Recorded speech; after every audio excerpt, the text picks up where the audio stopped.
шоу-бизнесе, о светском обозревателе, о стране возможностей, то бишь Россия, о родине, то бишь Абхазия, и о многом другом в программе «Апсуарымя. Абхазский путь». Интервью с Ливаном Тодуа. Поговорим? Поговорим. Светский обозреватель, шоумен, телеведущий, певец – это все из интернета. Поскольку на первой позиции вы светский обозреватель, поговорим немного вокруг этой деятельности. Насколько я знаю, история светской хроники начинается где-то 2 века назад. Интересно, вообще обозреватель светской хроники, светский обозреватель – это одно и то же, но главный вопрос немножко в другом. Насколько это все востребовано в современной России? Ирина Шотовна, спасибо огромное, что вы меня пригласили. Мне очень приятно. Я редко даю интервью. В этом году именно Абхазскому государственному телевидению даю во 2-й раз. Но вы для меня один из сильных людей, которые именно в жанре интервью, я с удовольствием принял ваше приглашение. То, что касается светской хроники, в России это очень актуально. Любой канал мы возьмем, любой федеральный канал, если он будет состоять только из новостей или социальных тем, канал автоматически теряет свой рейтинг. Для этого руководство канала всегда светской хронике уделяют определенное время. Что в светскую хронику входит и вообще что делает светский обозреватель? Я, наверное, имею право, как выходец из Абхазии, наверное, как светский обозреватель, я такой единственный именно, который вырос и родился в Абхазии. Светский обозреватель – это человек, который освещает и рассказывает. В эту тему входят богатые люди, политики входят, артисты эстрады, кино и богатые, состоятельные люди. Ну, светский персонаж – это не значит, что человек должен быть просто красиво одет, в ушах огромные бриллианты, дорогие платья от кутюр, но при этом эта женщина должна еще нести что-то, какие-то знания. Обычно светские персонажи, светские женщины, они занимаются благотворительностью, либо их мужья являются тоже политическими деятелями, спортсменами. Но не может быть светский персонаж просто интересен из-за того, что у него большое количество денег. И светская персона тоже, если это касается женщины, она должна быть эрудирована, умна, иметь образование. Когда она приходит на закрытые светские мероприятия, чтобы с ней можно было поговорить, кроме как красивые платья, наряды, украшения, она должна что-то нести в массы. Скажите, источник информации для светского обозревателя, откуда он черпает информацию о звездах, скажем, о знаменитостях, о публичных людях? Смотрите, зачастую меня как светского персонажа, как светского репортера приглашают на закрытые светские мероприятия. Но я как за себя, как за Ливана хочу сказать, я никогда не перехожу грань. Я не достаю телефон, из-под тишка не начинаю снимать. Ну, естественно, я работаю с различными изданиями.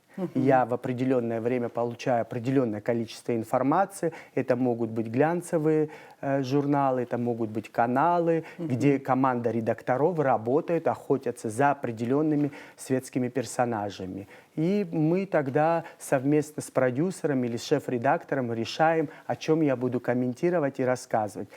Последние 5 лет я очень часто отказываюсь, потому что иногда редактора и вообще российское телевидение, которые часто показывают светскую хронику, они хотят прямо чрезмерно. Я считаю, что я как светский обозреватель не имею права в своих комментариях оскорблять заслуженных артистов, заслуженных работников спорта. Я всегда знаю грань, потому что эта грань во мне с самого детства. Я вырос и родился в Абхазии. Я считаю, не стоит ради каких-то рейтингов, я, как определенные коллеги, не буду какую-то желтуху разводить. Взвешенная, такая корректная информация о знаменитостях, она так сильно не привлекает нашего читателя уже с определенным испорченным вкусом, можно так сказать, там, менталитетом, ценностями и так далее. Другое дело, там, какие-то слухи, намеки, обвинения там, в скандальном поведении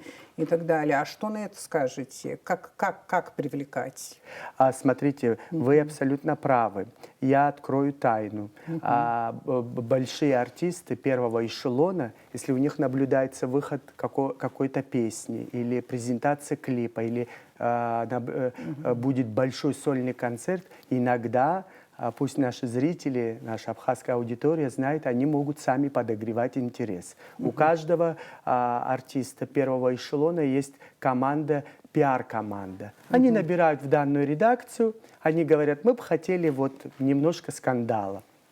Скандала умеренно, чтобы привлечь аудиторию. Потому что вы абсолютно правильно сказали, мы живем в эпоху интернета, когда все, что правильно подано, это не будет в соцсетях обсуждаться, на экране зрители не будут смотреть. Зрители всегда хотят знать изнанку. Если мы берем, допустим, того же Филиппа Киркорова, как его дети учатся, в какую школу ходят, что они на завтрак поели, какой у них водитель, какая марка машины. Зачастую артисты шоу-бизнеса и кино, и спорта, они могут сами тоже подогревать такой интерес. Но они это напрямую не делают, делают их пиар-служба. Интересно, часто ли в России светских обозревателей обвиняют в клевете и привлекают к ответственности?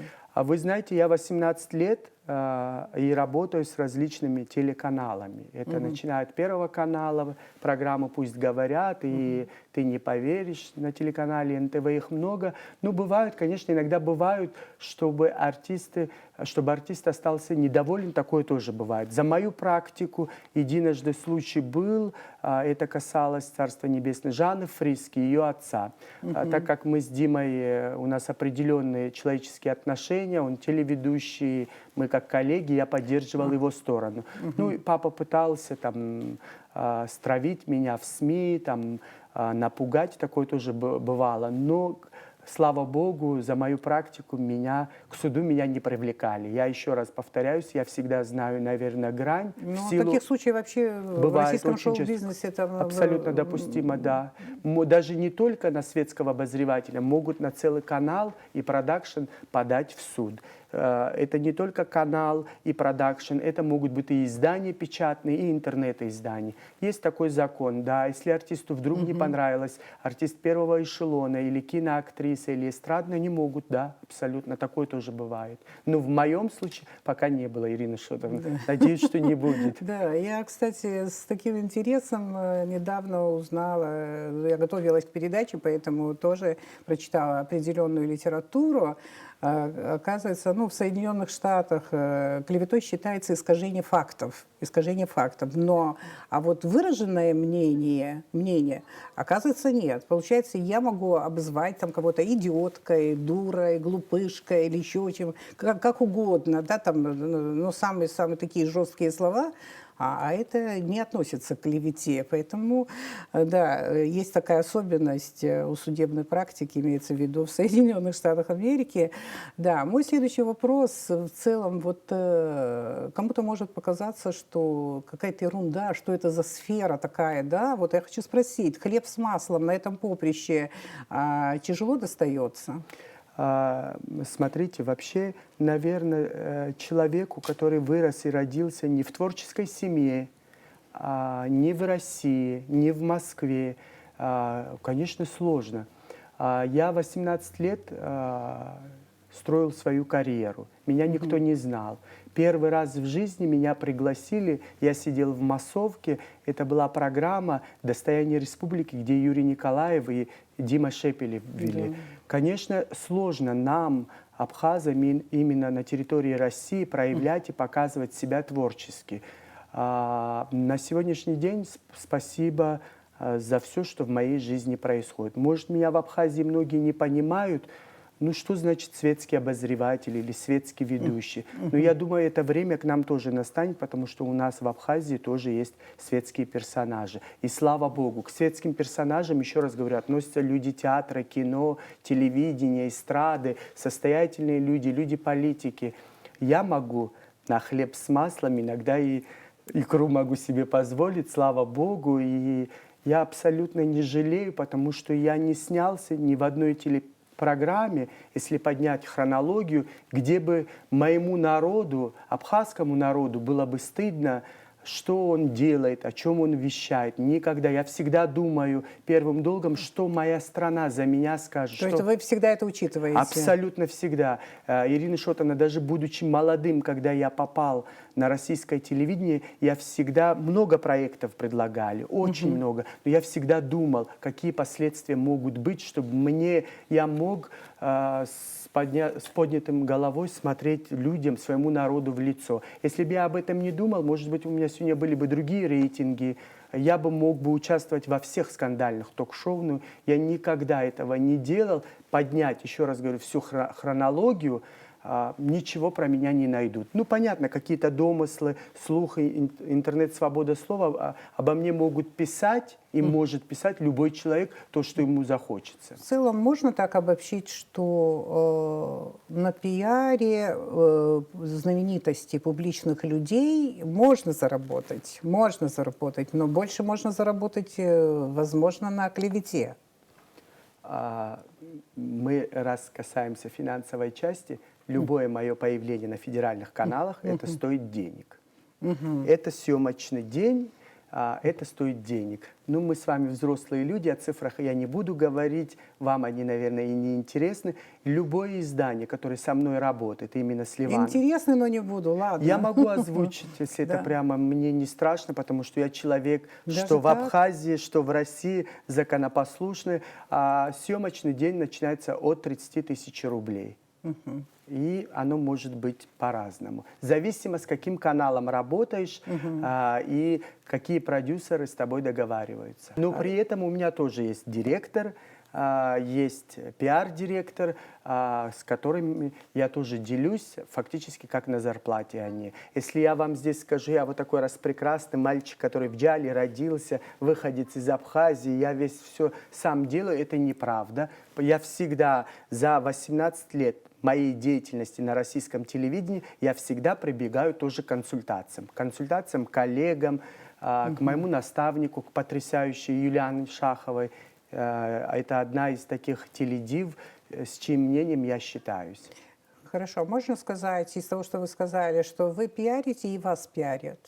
Абсолютно, конечно. Ну, это было бы глупо, если я скажу, Ирина Шотовна, вы знаете, я вообще не умею за кадром работать. Какую-то популярность и узнаваемость мне принесли ток-шоу. Ток-шоу я снимался со всеми артистами российского кино, эстрады и спорта. И, естественно, конечно, ну, в рамках, если я только был бы за кадром и комментировал бы только для каких-то публикаций или глянцевых изданий, в лицо бы меня никто не знал. И ни на какие корпоративы меня не заказывали. Но сейчас в наше время медийность очень необходима. И в сфере политики, в сфере бизнеса, любого бизнеса человек должен продвигать свой бренд. На сегодняшний день могу ли я сказать, что я узнаваем? Да, я 100% узнаваем, и я могу этим гордиться. Потому что я с помощью лжи, грязи никогда свою карьеру не строил. Многие мне говорили в России, таких как ты, у нас миллион. Поезжай к себе в Абхазию, там будешь делать карьеру. Такое тоже я слышал. Говорили, что у меня акцент. Ну, много чего я слышал в свой адрес. Но человек, который знает, что хочет от жизни, он никогда не будет останавливаться. С чего все началось? Выпускник Сухумского медицинского колледжа с красным дипломом, студент Кубанской медицинской академии, отказывается от выбранного направления, от профессии, из Краснодара переезжает в Москву. Как это случилось? Ой, какой интересный вопрос. Вы знаете, еще раз возвращаюсь, Ирина Шотовна. Я воспитывался в обычной семье. Мама у меня филолог, 30 лет в школе проработала, она преподавала русский язык и литературу. Папа у меня был бухгалтером, папы нет, больше 25 лет. Это меня сейчас можно, ну, таким легким, длинноволосым, мальчиком уже трудно меня назвать, я уже, наверное, такой взрослый парень. Конечно, я получил колоссальные знания в Сухумском медицинском колледже. Я закончил его на красный диплом, когда была еще великая, я могу так ее назвать, Акертава Ирма Николаевна. Директор. Да, потрясающий доктор, врач-инфекционист, она лично у меня преподавала. Преподавала у меня Наргиза Ардовна Харчилава, прекрасный реаниматолог, заслуженный врач Абхазии. Но это все было желание моей мамы. Мама считала всегда, вот до определенного момента, что в шоу-бизнесе, творчеством ребята не должны заниматься. Абхазский парень, он должен иметь более серьезную профессию. Я поступил в Кубанскую медицинскую академию с 10 тысячами рублями, когда на место поступало 270 человек на лечебный факультет. В какой-то определенный момент со второго курса я написал заявление об уходе.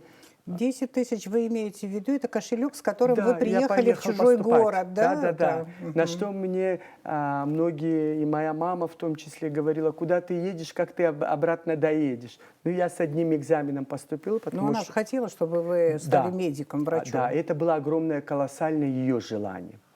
Я поступил, в нашей семье просто все ликовали, радовались, мамина сторона, папина сторона, но все это недолго было. Я всегда рос творческим ребенком. Не, вы говорите, что это было сугубо мамино желание. Но часто бывает, что в выборе профессии ребенка участвуют родители, и часто бывает, что и семья ошибается, или сам молодой человек тоже может ошибиться. Вообще выбрать профессию всегда очень тяжело. Существует огромная литература психологическая и прочее по профориентации и так далее. Но вот я услышала недавно такую историю, что вы в детстве были как бы, я думала, как его назвать, из того, что мне рассказали из истории с детства, маленький доктор Айболит, да, вот типа этого.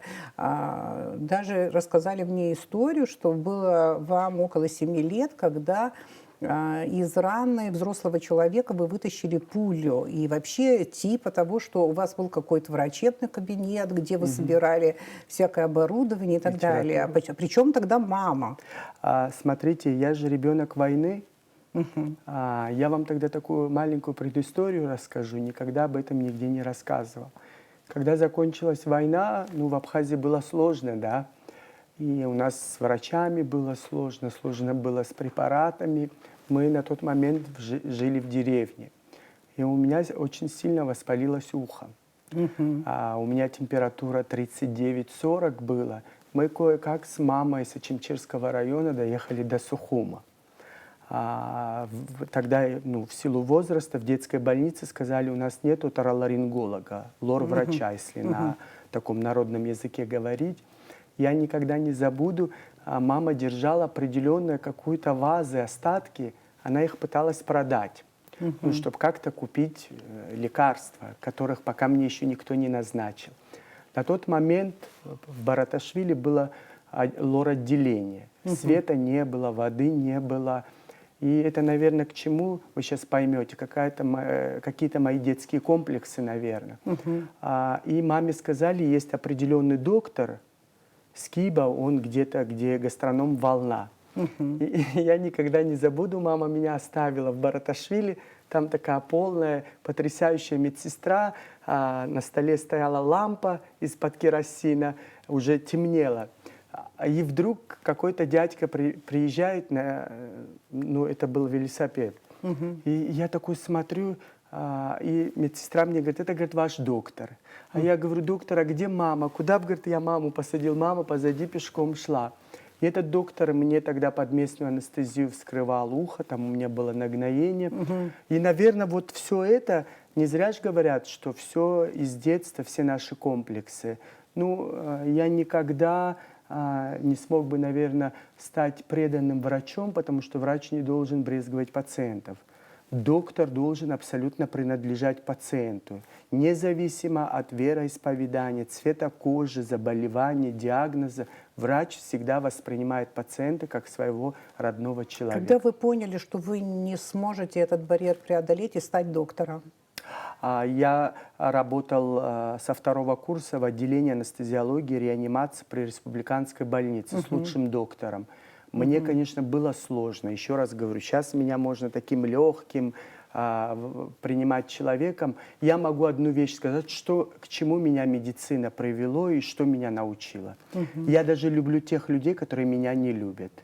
Я даже прощаю тех людей, кто на меня клевещет. Медицина и Наргиза Ардовна Харчилава меня научила человеколюбию, состраданию. Я, конечно, никогда в жизни не пройду мимо лежащего, если даже он будет алкоголик, я обязательно подбегу, попытаюсь пульс нащупать и вызвать скорую помощь, потому что я дал клятву Гиппократа. Будь это в России, в Абхазии, независимо, всегда. Я считаю, что это может быть сегодня просто человек, нам незнакомый, а вместо этого человека может быть моя мама, просто идти плохо стало, сознание потеряла. Я все равно всегда во мне остается медик по-человечески, но физически контактировать с больными не мог, я брезговал, к большому сожалению. А медицина и профессия врача — это когда ты больного воспринимаешь его организм как свой. Нет чувства брезгливости и вот так. Ну, казалось бы, вы как человек, ну, на мой взгляд, добрый. Это же не всем дано. Вот доброта. И кажется, что в этом такого? А на самом деле это очень важное природное качество, и не у каждого человека это есть. Если даже есть в разных каких-то объемах, дозах, скажем, вот так вот. И вот я смотрела вашу программу, зная о том, что вы... Сейчас вас богатым человеком, богатым шоуменом не назовешь. Нет. Да, нет, конечно, да, но при этом вы занимаетесь благотворительной деятельностью, вы всегда готовы поделиться. Это я не пиарю, я просто кое-что узнаю вот от людей, поэтому говорю. И знаю, что до сих пор продолжаете дружить с медиками, вот, которых вы назвали, вот, Харчилавы, да, и все-таки прошли годы, вам не кажется, что вы совершили фатальную ошибку, оставив медицину? Вы знаете, очень часто мне этот вопрос задают. Вообще медицина за мной как некий такой шлейф тянется. Да. Я когда писал заявление, уходя, это был 2005 год, из Кубанской медицинской академии, я первым долгом набрал Наргизе Ардовне и сказал ни своей маме, ни брату, ни сестре: нет, не жалею, нисколько не жалею. Я понимал, что я творческий человек, и мне хотелось именно в творчестве что-то сделать. Вы знаете, тогда меня моя мама очень сильно наказала. Я в семье младший, она со мной 11 месяцев не общалась. Это может сейчас по ту сторону нас будет смотреть, ну что этот вот взрослый парень сидит и там что-то рассказывает, жалость вызывает. Мама не разговаривала со мной, но я не отступил. Нет, не жалею. Я нахожусь на своем месте. Я вообще мало о чем в жизни жалею и пытаюсь в прошлое не возвращаться. Если я, Ливан, могу чем-то помочь своей стране, люди, многие, кто меня впоследствии телеэкрана, соцсетей видят, они, наверное, думают, что я вот такой избалованный, извиняюсь за такое слово, перед вами пафосный. Нет, я всегда думаю о своей стране. Я знаю, какие проблемы именно в медицине. Если я могу даже в ущерб себе маленькую лепту внести, подарить что-то, это для меня большая награда. Все мои проекты в Абхазии, они минусовые. Все мои шоу, я это делаю, все билеты, которые были проданы, даже по сегодняшний день, я могу такую вещь сказать, какие-то хвосты я дозакрываю. Ну, это всем людям не объяснишь. К большому сожалению, мы живем в эпоху интернета, когда любой человек, не зная меня, мою душу, мое состояние, зайти, написать мне негативный комментарий, сказать, вон таким образом пиариться. Каким образом я могу пиариться, если я какой-то маленький аппарат передал Ачамчирской районной больнице? Какой у меня от этого пиар? Скажите, после Первого канала, после НТВ. Ну, у нас, к большому сожалению, общество, вот свобода слова. Интернет – это грязь. Хочу вернуться к деятельности вашей в качестве светского обозревателя, еще немножечко договорить. Как вы оцениваете свою востребованность в этой сфере? И вообще, какова конкуренция в этой сфере? А конкуренции тоже. Вот я предполагаю, что она очень большая, но как вы ее понимаете? Можно я нескромно скажу тогда? Я востребован 100%, потому что я свое дело делаю хорошо. Это не мое мнение, это открыть социальные сети, посмотреть мои эфиры на федеральных каналах. У нас много кого показывают, даже если мы возьмем Абхазию на федеральных каналах. Ну так, если случайно, я других артистов не буду называть. Вот. Я думаю, да, я востребован. Я больше А вам... как у вас это получилось? Приехали в Москву, приехали с чем? С амбициями, с Вот. мечтой, С скажем, да, мечтой, вот да. приехали. А никаких подвязок, никакой Нет, поддержки. нет. А как вы Первый мой начинали шаг это? был, я Да. пошел в модельное агентство. 2,5 года я работал фотомоделью. Ну, понятно, я грезил, мне было интересно, но в какой-то определенный момент я познакомился с прекрасной теледивой Юлианой Шаховой. Ну, она меня потом направила, я пошел на курсы при Останкино. Годы 6 месяцев я заканчивал курсы телеведущего, потому что меня бы никто в кадр так не поставил. Я же не знал структуру работы 18 лет тому назад. Потом степ-бай-степом я начал писать для абхазского журнала «Леди Босс». Для Абхазии это вообще что-то было такое новое. Единственный глянцевый журнал Абхазии. Там у меня рубрика была «В гостях у светского репортера». Спасибо Юлии Гумба, шеф-редактору и издателю, которая пригласила. Я там снимал российских знаменитостей, не наших знаменитостей. Потом как-то потихоньку меня стали каналы замечать, приглашать. Это сперва было абсолютно бесплатно. Я радовался.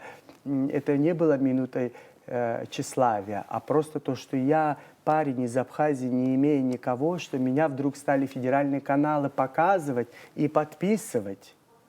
И как-то вот все вот так начиналось. Вы говорите, что на определенном этапе, это уже на 3-м курсе медакадемии, вы уже полностью осознали, что это все не ваше, и что вы творческий человек, и поэтому тянуло вас творчество. Но творчество бывает разноплановым. А почему модельный бизнес? Почему именно вот это направление? Почему, скажем, вы не поступили на журфак и не начали вот оттуда?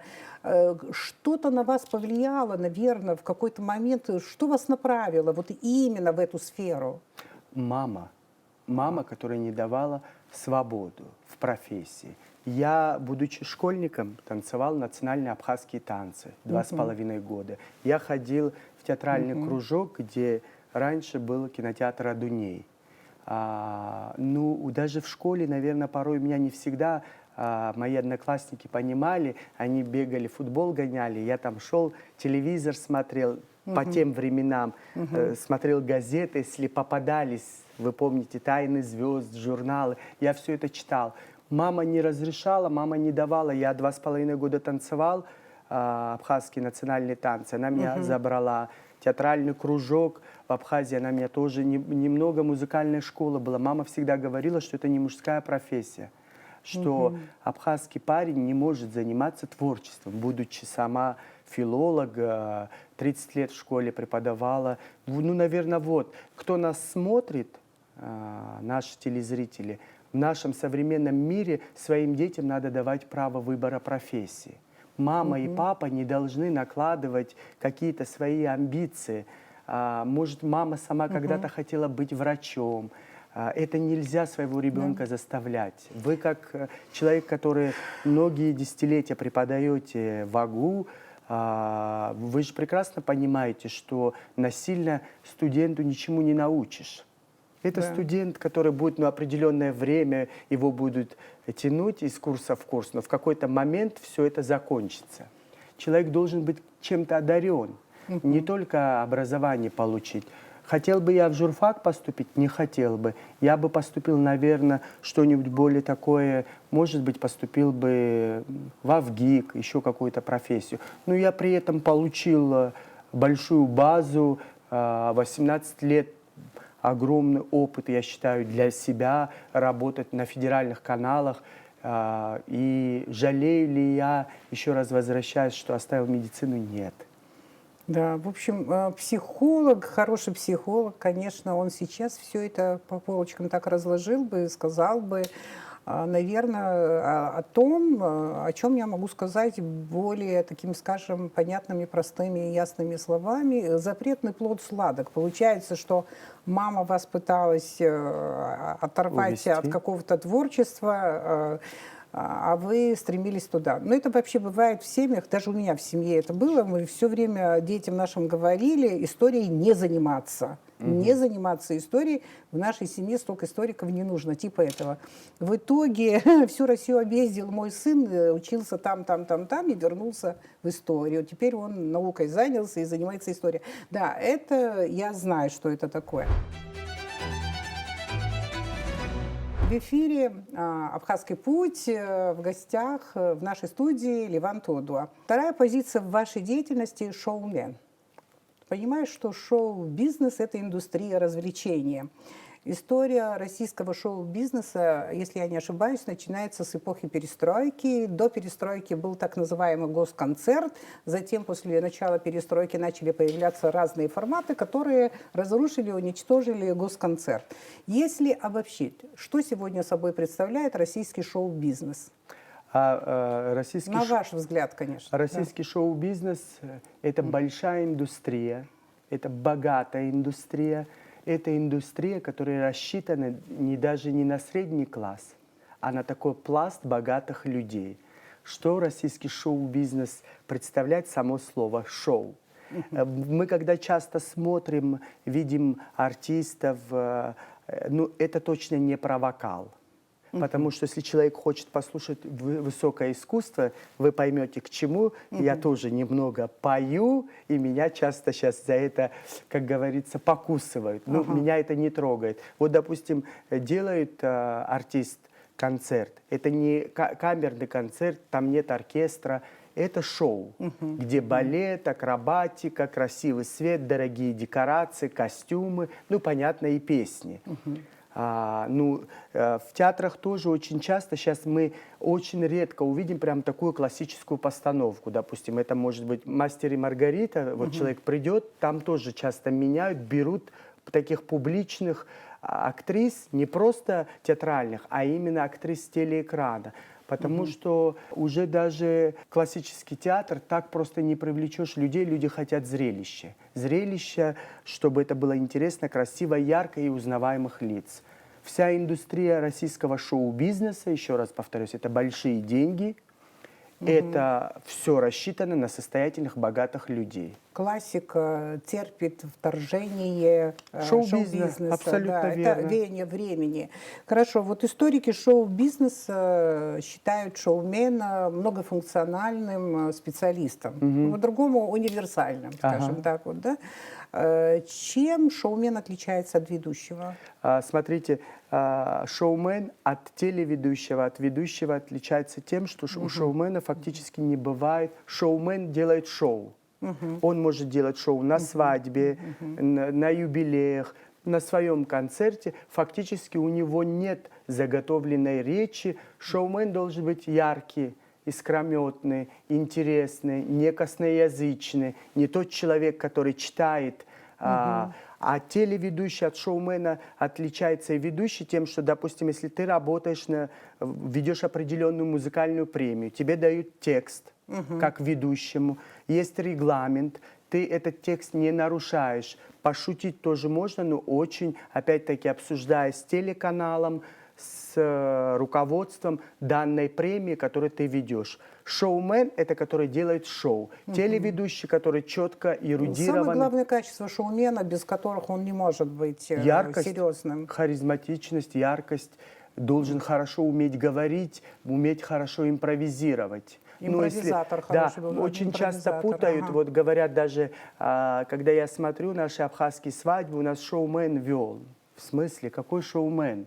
Шоумен – это не который читает, стоит и еле там косноязычно пытается публику рассмешить. Шоумен должен выйти без любого текста, и перед ним, если будет тысячная аудитория, он должен суметь их заставить улыбнуться, задуматься, посмеяться. Но при этом шоумен тоже должен быть эрудированный и нести какой-то пласт своей узнаваемости.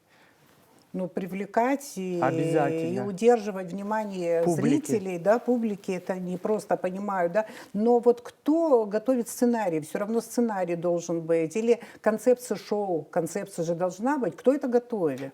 Сам шоумен или кто-то другой? Если это меня касается, если я веду как шоумен, я пишу себе сам, ну, какие-то наброски делаю, какой-то план составляю, но я никогда с папкой не выхожу фактически. Ну, вот. А если я веду как ведущий или телеведущий, это дает либо шеф-редактор, продюсер или руководство данного мероприятия, которое я веду. Ведущий, шоумен, на мой взгляд, он должен быть еще и психологом. Абсолютно. Даже когда в аудитории преподаешь, читаешь лекции и так далее, чтобы было интересно, и чтобы студенты там перед тобой не заснули, или чтобы ты не видел пустые глаза, или глаза, которые смотрят в окошечко, или в сторону моря, вот у нас, вот, да, в университете. Чтобы этого не было, да, человек, на самом деле, преподаватель должен быть психологом. Но бывает психолог по чутью природному, а бывает, что человек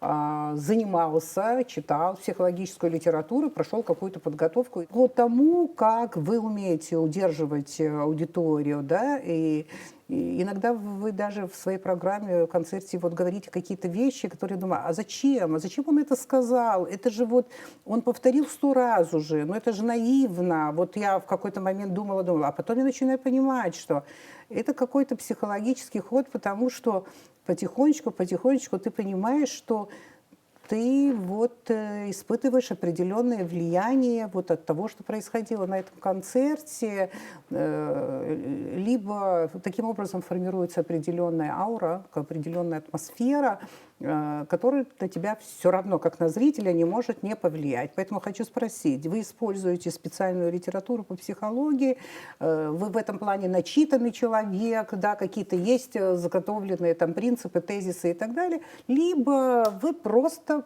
имеете определенное чутье природное? Ну, я как бывший медик, понятно, что я, во-первых, знаю анатомию и психологию, наверное, человека лучше, чем обычный человек. Пусть уже 20 лет прошло. А то, что касается, вы абсолютно правильно сказали. Я по природе немного психолог. Я выхожу, я понимаю передо мной, какая аудитория. Я понимаю, на какую тему я могу в Абхазии пошутить. Я понимаю, на какую тему я могу в России пошутить. И если я выйду такой распрекрасный, с иголочки одеты, и буду на сцене заниматься самолюбованием, тогда ни одному зрителю будет неинтересно. Абсолютно. Я выхожу, я пытаюсь молниеносно изучать вас, людей, кто в зале сидит, понимать, какого склада люди, какой деятельностью они занимаются. Потому что иногда можно пошло пошутить, а слово «не воробей» — это может людей задеть. Мы очень часто знаем, если взять Comedy Woman или Comedy Club, как потом их просто ставят на колени, как они извиняются, когда они затрагивают там вероисповедание, национальные принадлежности. Я никогда этого не делаю. Не от того, что я такой умный, гениальный, лучше меня шоумена нет. Нет, это не в этом. Это опыт, просто мой опыт. Но слава Богу, мне никогда не приходилось ни перед кем извиняться, потому что я всегда, опять-таки, мое воспитание, и то, что, наверное, я в Абхазии родился. Если это взрослая аудитория, где-то я на свадьбе работаю, я понимаю, что надо очень аккуратно пошутить, никого не задеть. Если я в России где-то в клубе выступаю, это более молодежно, люди подвыпили, я могу более попошлить, в хорошем смысле этого слова, по-другому шутить. Все это опыт. Всего лишь мой опыт. То есть все равно вы соблюдаете такт, что бы там ни происходило. Я обращаю внимание на то, что вы умеете создавать атмосферу, да, и вот умеете коммуницировать хорошо. Вот. Я это к тому, что удивить шоу-бизнес, особенно российский, да, шоу-бизнес там, интеллектом и прочими другими вещами очень сложно. Но мне кажется, что какой-то уникальный свой специфический внутренний мир и умение коммуницировать, вот этому, может быть, многие могли бы у вас, вот этому научиться у вас могли бы, я так думаю. В передаче «За кадром» вы давали интервью Орловой, вот там я такую вещь выделила. Я умею услышать. Мне показалось, что это звучит по-человечески. А что вы хотели сказать? Вы знаете, я умею услышать людей, я умею услышать себя. Вообще «я» — это такое слово. Было такое время, когда какая-то популярность и узнаваемость в Абхазии появлялась у меня. очень много было на меня навешано ярлыков. Я все это слышал.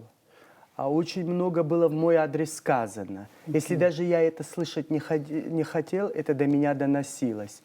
Нельзя человека судить по его внешности. Не зная хотя бы 30% человека, нельзя судить человека с телеэкрана, с интернет-пространства. Все-таки, когда вы сказали о том, что я могу услышать, я другое вот подумала. Я подумала о том, что вы можете услышать человека, проблему человека. Обязательно, и это в том числе. Человек, который не умеет слышать, он ничего не сможет сделать. Ни в профессии, нигде. Я же все не знаю в этой профессии, абсолютно. Ну да. Ни в профессии, ни в жизни. И я всегда умею услышать. Даже если мне дают дурной совет, я обязательно послушаю, не буду перебивать. Я умею слушать. Это имеется в это слово закладываю все. Услышать то, что в России происходит, услышать, что в моей стране происходит, услышать, что о коллегах говорят, услышать, какие проблемы в мире. Я же не живу только нацеленный, кроме шоу-бизнеса, пусть мир перевернется. Нет, я все умею услышать. Это, наверное, какая-то черта моя, к которому я пришел благодаря телевидению. Вы смотрите «Абхазский путь». У меня еще много вопросов, и мне пока интересно. С 2009 года, кажется, вы в Москве. Да. Знаю, что Москва ваш очень-очень любимый город. Куда вы приехали, я выше уже говорила, с амбициями и мечтой, да? Но у меня вопрос вот в этой связи, ну не совсем, не прямо, не линейно. Остаться на том же месте должно быть страшно. Вообще для творческого человека. Спрошу просто, как у вас дела? Я думаю, что я не стою на одном месте. Вы абсолютно правильно заметили. Если творческий человек теряет свой творческий путь или его покидает муза, и он начинает только вспоминать то, что было проделано, такой творческий человек погибает. Я пытаюсь не останавливаться. Я последние 5 лет пишу песни. Музыку. Ну, я хочу сказать всем нашим зрителям, я обращаюсь к абхазской эстраде, не переживайте, ради бога, я ни у кого хлеб не забираю. Я вам не конкурент. Да, я не делаю это как вокалист, я делаю это как шоумен, как исполнитель. Вы работаете на зрителя. Да, Вот и я над собой еще работаю. Зачем вы сейчас себе взращиваете новых неприятелей? Не хочу говорить слово «враги», потому что в нашей эстраде, я понимаю, что во всех сферах есть сложности, противоречия и так далее. Есть достаточно много очень порядочных людей и талантливых людей, кстати говоря. Я не сомневаюсь. И талантливых людей, которые способны понять, когда вы открываетесь, я надеюсь, что они могут вас понять, и лучше попытаться друг друга понять, вот чем вот я вам не мешаю, какого черта вы меня трогаете. Вот, абсолютно. Может, не надо? Ирина Шотовна, нет, я не боюсь. Что значит? Я готов принять конструктивную критику. Абсолютно. Люди меня будут критиковать, которые по 30 лет поют и в своей жизни не дали ни одного сольного концерта. Ну, это смешно. Никогда не прихожу в чужой алтарь со своими правилами. Никогда людей не учу. Хорошо, ждите негативные комментарии. Да ради бога. Ради бога, да. Пусть Под нашим видео как раз-таки будут... Но при при этом есть талантливые у нас на эстраде. Но я их выделять и говорить не буду. Хорошо. Я не говорю, что у нас эстрада бездарная. Нет, ради бога, ни в коем случае. Я сейчас не пытаюсь оправдаться. Сказал А, говори Б. Ну, еще раз говорю, как в моей критике и в рецензии не нуждаются, если мне понадобится критика вокалистов, я их найду, приду и скажу, оставьте мне мои кривые ноты. Хорошо. Люди имеют право на оценку, Пожалуйста. имеют право на Это оценочные совсем другое. суждения и так далее, и на критику тоже. Поэтому так тяжело переживать это не нужно. Я так думаю, что вы все вместе могли бы делать какие-то очень серьезные дела, так что у нас очень много ниш, которые не заняты в Абхазии. А я сам прекрасно делаю каждый год, и мне очень комфортно.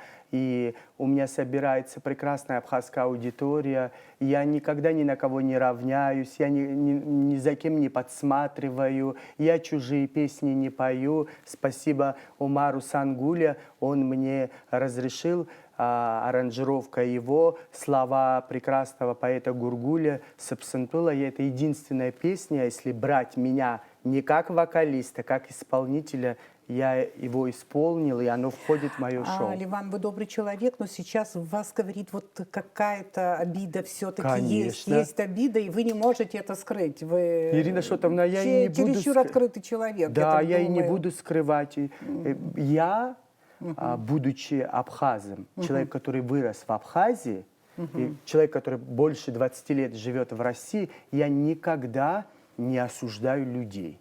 Никогда этого не делаю, потому что я не имею никакого права. А давать оценку, тем более человеку, которого ты никогда не видел, как он поет, ведет, ну это тоже смешно. Это пытаться, знаете, как было такое время, пусть это не скромно будет. Если хотите, чтобы о вас в Абхазии заговорили, обязательно надо примкнуться к имени, фамилии Ливана Тодуа. Ну, какой-нибудь негативный комментарий написать, и это обязательно все будут обсуждать. Ради бога, они могут, интернет-свобода слова, но они это не делают в открытую, они это где-то кулуарно. Мы еще поговорим. Мне все-таки кажется, что в Абхазии атмосфера, я имею в виду отношение к вам и так далее, постепенно меняется, и меняется в хорошую сторону, поэтому давайте не будем злить никого и продолжим разговор. Хотелось бы, кстати, поскольку вы участвуете в разных ток-шоу, вас приглашают в качестве эксперта спросить, ну, скажем, там, Малахова, еще у кого-нибудь, да, есть такая возможность донести собственную точку зрения, или он должен вписаться в редакционную концепцию? Это всегда бывает по-разному. Очень интересный вопрос. Еще раз хочу сказать спасибо, что вы пригласили. Сейчас я немножко отойду от темы. Если брать жанр интервью именно в Абхазии, вы, наверное, один из сильных людей, который это делает колоссально. У меня брали интервью, я с удовольствием на абхазском языке давал интервью, потрясающее интервью. Спасибо вашей коллеге Фатиме, которая Кутейля меня пригласила. Да, да, мне очень приятно. Иногда бывает так, что в зависимости какого уровня эксперт. Слава Богу, за 18 лет я имею право голоса. Иногда я могу сказать свое мнение, а иногда бывает, что редактор мне дает ухо определенное, вы как телевизионный человек знаете, иногда могут мне нашептать, чтобы я сказал какую-то определенную позицию, потому что это ток-шоу. Оно не может быть как новостное, вот написанный текст, что-то добавить, отбавить в новостях нельзя. Новость это точно. Вот сегодня, допустим, что-то хорошее произошло, новости абсолютно дают так, как есть, не искажая. Это информация. Да, информационно. А здесь иногда бывает, конечно, мне могут редактора помогать. Я могу абсолютно только свое сугубо мнение сказать, если я разбираюсь в этой теме, если это, допустим, там кто-то из певцов. Когда приглашают, редакционную установку не дают? Иногда бывает. Конечно, да. Какой-то план действий обязательно есть.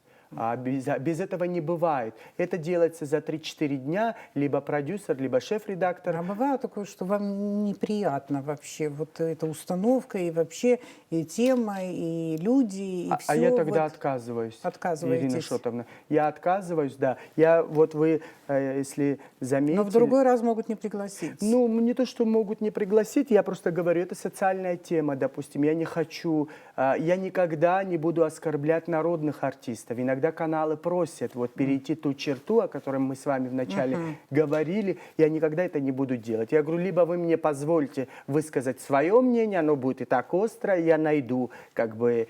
Как это сказать? Да, я никогда в жизни не забуду, как я прекрасный чемчирцы это умеют. Наверное. Как я к Прокловой прицепился, я говорю, у вас столько мужчин, я говорю, вы такая избалованная, ну такая актриса Проклова, которую все любят, и она...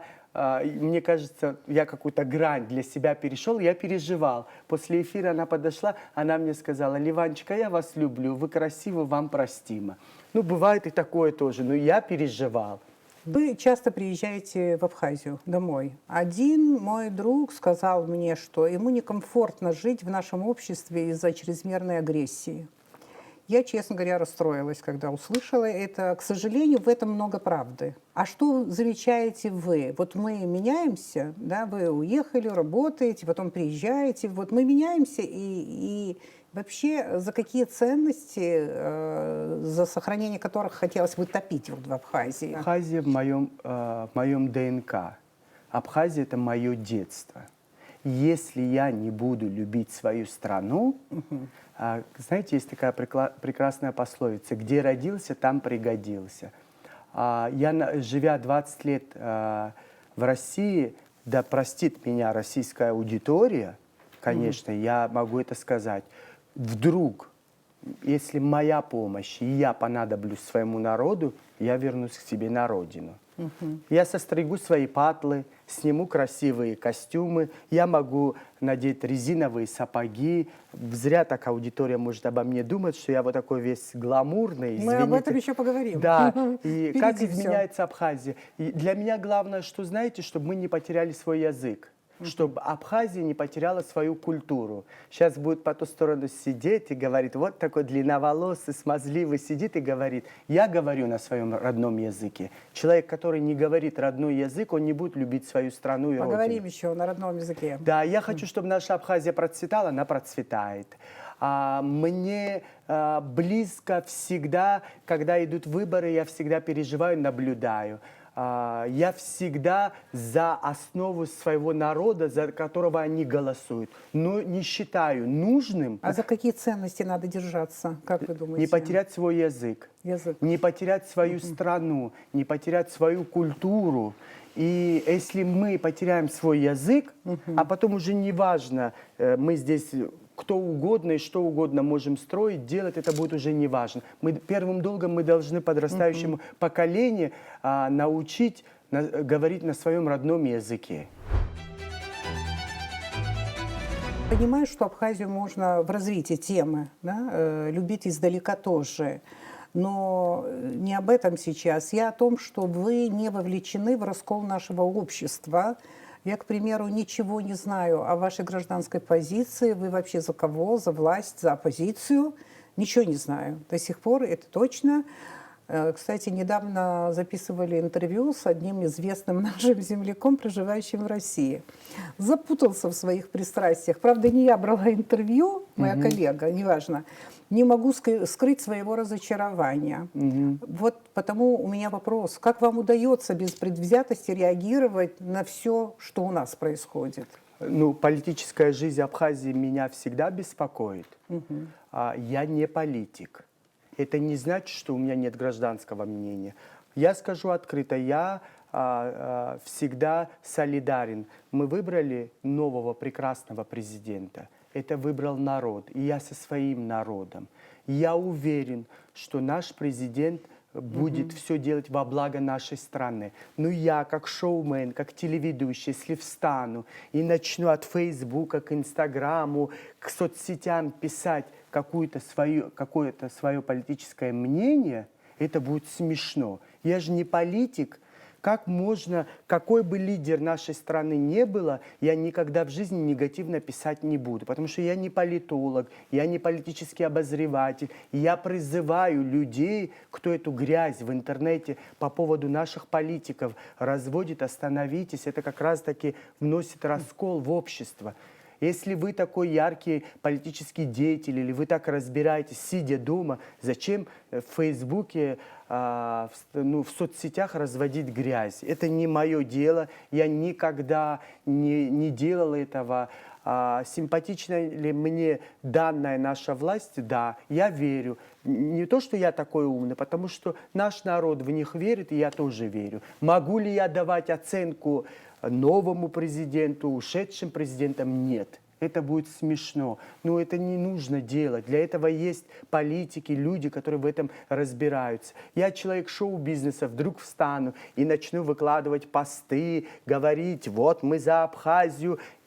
Я за Абхазию. душой, сердцем. Я даю свой гражданский долг. Голосовал я, голосовал. За кого я голосовал? Я полное право имею сохранить это в себе. И не считаю, что я должен на политику высказываться. Но при этом мне страна души, наша Абхазия, не безразлична. Но я думаю, каждый президент, который был в нашей стране, что-то новое, хорошее, каждый из них сделал. Но давать оценку, как это наши граждане делают, Понятно. некоторые имена, фамилии, я вижу, мне смешно, потому что я знаю, что это люди 2 книг не прочитали. Они нашу Конституцию не знают, но при этом они пишут такие безграмотные комментарии в адрес наших политиков. Этого не стоит делать. Я никогда не буду до такого уровня опускаться. Ну и как публичный человек в открытую тоже не буду никого поддерживать, потому что не стоит этого делать. Тема Родины у нас в развитии. А где-то Родина моя напомнит сердцу детства. Ваши слова, да? Это трек... Да, это «С ветром ночей». С ветром ночей, вот абсолютно верно. оттуда. Мне показалось, что здесь без фальши о родине, без фальши. Кстати, вот у меня лирическое отступление. Когда я готовила этот вопрос, я вдруг вспомнила, что, может, кому-то не нравится, когда я ссылаюсь на кого-то, на друзей, на знакомых, на сына, на дочь. Такое бывает, потому что я называть чужих людей по именам не могу, а это имело место быть. Сыну было лет 5, да. Дело сейчас не в нем абсолютно. В зале перед телевизором, но он не смотрел телевизор, с игрушками на коврике, значит, игрался, и вдруг он резко отреагировал, он сказал «дура». Я думаю, что случилось? По абхазскому телевидению шел анонс. Это было давно, в общем-то, да, уже больше 20 лет, не, меньше 20 лет. Анонс, где озвучка женским голосом, и говорится «Абхазия – маленькая страна». Его задело слово «маленькая», да, «маленькая». И получается, что он играл с игрушками, но все равно слышал то, что там, да-да-да. И я к чему говорю, все это, его это задело серьезно. Мой вопрос, что для вас Родина? Для меня Родина – это мое детство. Это там, где мама с папой родились. Это там, где мой папа похоронен, где мой дедушка, моя бабушка. Вы знаете, в разные времена у меня были разные возможности. Я мог бы уехать за границей жить, прекрасно приезжать в Абхазию, не только на территории России остаться. Абхазия – это у меня в ДНК. Без Абхазии я жить не могу. Мне здесь воздух нравится, мне здесь нравится мой народ. Здесь, в Сухуми, мне... Ну, работа пока там. Работа пока там, ну, я не упускаю такую возможность, когда меня приглашают, я всегда приезжаю, не впоследствии, чтобы я здесь денег заработал, а просто, чтобы мой народ обо мне не забывал. А может, когда-нибудь в жизни так сложится, что моя историческая родина, меня пригласят сюда на постоянной основе. Может, и я на это пойду, соглашусь, когда-нибудь вернусь и буду работать. Абхазия – это мое детство. Без Абхазии, без моих родителей, без моей мамы, какой смысл то, что я буду где-то на чужбине жить и радоваться? Я должен всегда возвращаться в Абхазию. Я очень люблю свою страну, она самая красивая, она потрясающая. Я много где был. У нас самая красивая культура, у нас самая красивая набережная. И в конце концов у нас самая вкусная кухня. И мы вообще... Я в тот раз сказал, что я в прошлое не возвращаюсь. Вот касаемо детства, родины, я всегда возвращаюсь. Я помню, как после войны не было транспорта, как с нового района мы приезжали сюда на море, в город, и мы прыгали с волнореза. Я помню, как уже уставшие после моря пешком шли. Как я могу свою родину не любить? Лучше моей родины нет. И никто меня не может повернуть и внедрить, что я когда-нибудь могу предать родину или уехать куда-нибудь. Но так вопрос и не стоит, не будем драматизировать. Очень понятное чувство, но немножко в дополнение, почему я сослалась или сделала ли такое лирическое отступление по поводу ребенка, да, которого обидела вот это слово «маленькое», потому что в глубине души, наверное, каждый из нас хочет, чтобы наша страна была крепкой, сильной, чтобы она развивалась, была более самодостаточной. Видимо, это сидит в глубине души, и вот этого нам не хватает, это то, чего мы, наверное, все хотели бы. Может быть, мы такими пафосными словами не говорим, что Абхазия должна быть тут, но в то же время мы понимаем, что как хотелось бы этого. Почти в развитии, может быть, этого вопроса, возможно, вы над ним не думали, а может и да. Ощущение нужности в своей стране и за границей – это разные? Абсолютно. Для меня было важно, даже мое видение, мои эфиры на российских каналах, чтобы моя Абхазия это видела, и чтобы я не был среди своих чужим. Конечно, я хочу. И больше всего, да простит меня российская аудитория, я хочу, чтобы меня моя страна любила. Это громко сказано, потому что я публичный человек. Ну что значит любили? Уважали и понимали, что я со своим народом. Хочу, да, у меня есть такое, даже иногда болезненно. Я хочу быть еще больше со своим народом, обязательно.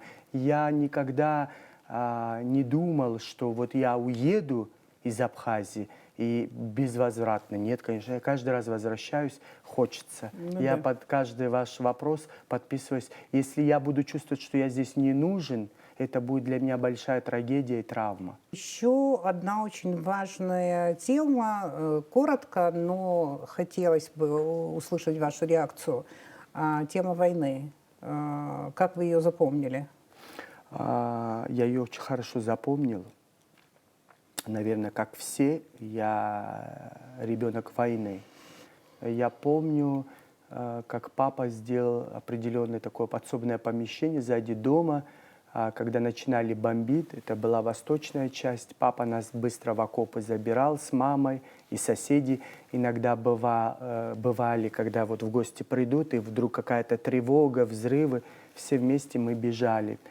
Я помню, как моя мама сильно переживала, потому что мой старший брат, он запрещает об этом говорить, но, будучи 17-летним, он прошел Восточный фронт от начала до конца, мой старший брат. Я запомнил, как я маму просил, нельзя ли где-нибудь кубики сахара найти. Я говорил: мама, почему такой хлеб черствый, потому что из кукурузной крупы негде же было достать. Я все очень хорошо помню, будучи 5-летним, 6-летним ребенком, какой урон нам Грузия нанесла. Я думаю, что я это никогда не забуду. Я помню и буду знать тех людей, благодаря которых мы сегодня сидим.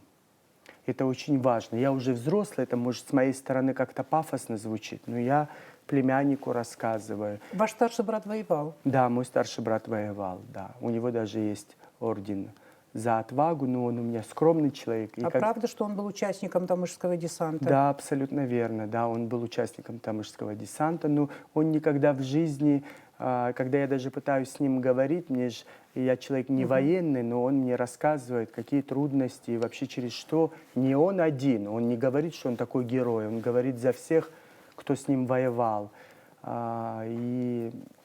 Это какие-то определенные травмы ему оставило касаемо... Мне кажется, он ни разу не общался с журналистами на Нет, эту он тему. никогда. Он считает, что он это не для этого делал. Как-то я, когда давал вашим коллегам, я про него рассказал, он мне дал замечание: зачем, говорит, ты это говоришь? Как вся Абхазия за свою страну воевала. И он мне просто по-человечески, как старший брат, попросил, чтобы я это не рассказывал, потому что, говорит, тебя приглашают, интересен ты им, а ты, говорит, зачем меня к себе приплетаешь?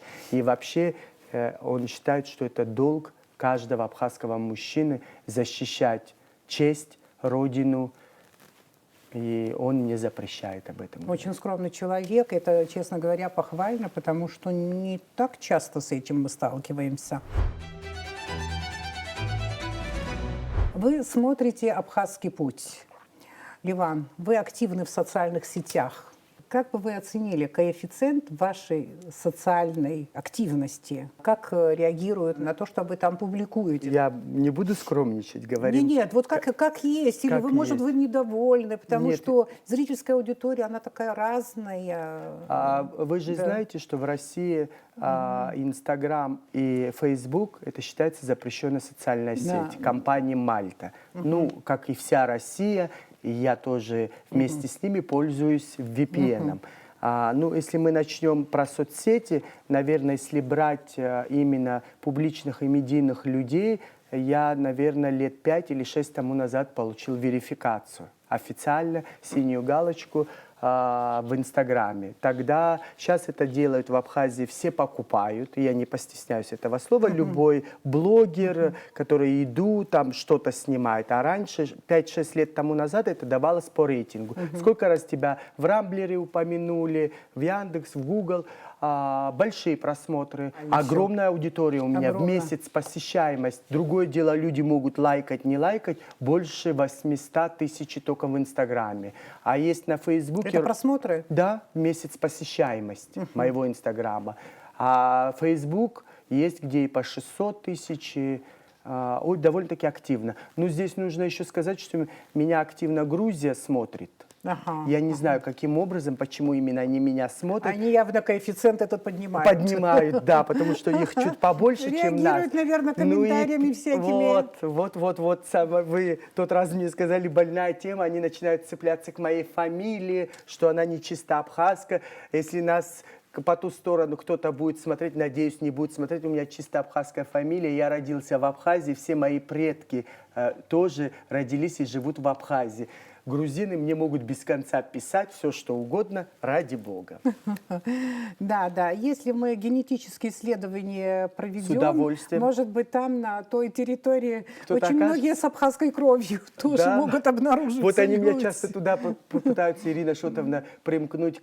Именно на меня так реагируют. Вот те люди, кто за мной наблюдает, если открыть, слава богу, сейчас Facebook переводит, они пишут на грузинском так активно. Причем, еще раз говорю, я не политический деятель, но они меня прямо реально топят. Ну, нас, абхазцев, так не утопить. Вас стали чаще приглашать на светские мероприятия уже в Абхазию? Раньше, все-таки уже выше тоже уже прозвучало, все-таки, но, может, мы проговорим это? Было какое-то неприятие? Если да, то почему? Ваша версия. Какой вопрос для меня больной, Ирина Шотовна. Да, вот. И я задала не в самый такой момент. Я задала в тот момент, когда у нас уже какой-то позитив пошел, мы уже готовы были пошутить, посмеяться. Но в такой момент я возвращаюсь к этому, но тем не менее. У меня был запланирован вопрос, и для меня он важный. Что за неприятие было, что происходило? Ну, наверное, в какой-то определенный момент, когда я стал набирать какую-то популярность, узнаваемость, ну, я такой длинноволосый, ну, немного ухожий. Это у людей именно в Абхазии вызывало какую-то разную реакцию. Ну, человеческая внешность, и еще нужно не забывать, что я телевизионный человек, да, это определенный образ. Было такое время, когда меня и на абхазское государственное телевидение не звали. Я не буду говорить, при каких это было руководителях и председателей, не стоит, потому что я не ребенок. Не будем. У меня не было никогда какой-то злости, что меня не зовут. Просто другой вопрос. Я всегда думала, почему, а что я плохого сделал? У меня огромная аудитория. Я ж только могу приумножить, о своей Абхазии рассказать и другим людям. Да, стали чаще приглашать, не только на светские мероприятия, но и на дни города приглашают. Я с удовольствием всегда принимаю, никогда не ставлю какую-то таксу, вот что я в Абхазии поеду, это будет таких денег стоить. Нет, я в Абхазию всегда приеду, даже если мне скажут, это бесплатно, благотворительность, всегда поддержу. Меня это импонирует, меня это тянет к родине, то, что меня стали приглашать. Я 2 года подряд делаю музыкальное шоу прекрасное, я буду его продолжать. Может, даже что-то еще интересное в сфере театра придумаю, еще много идей. Вы с Анной Калашниковой недавно вели абхазскую свадьбу.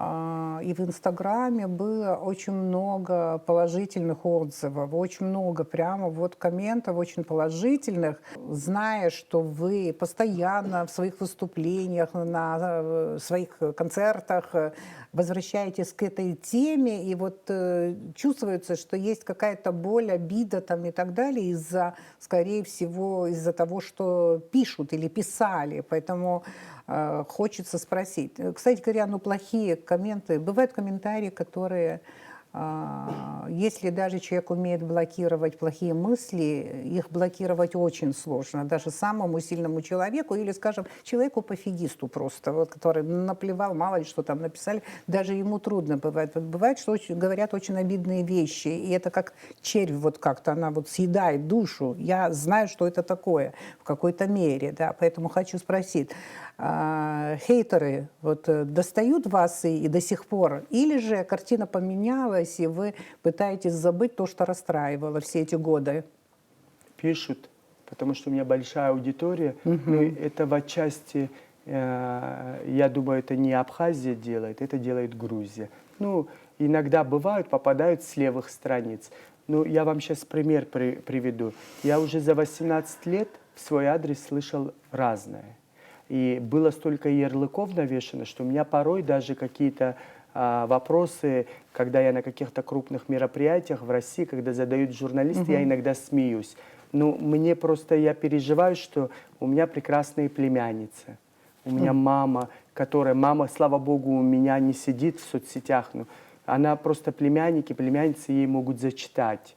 А никогда люди не задумывались, вы когда пишете плохой негативный комментарий, оскорбляя меня, мою семью. Ладно, меня как публичного человека, да, я несу обязанность.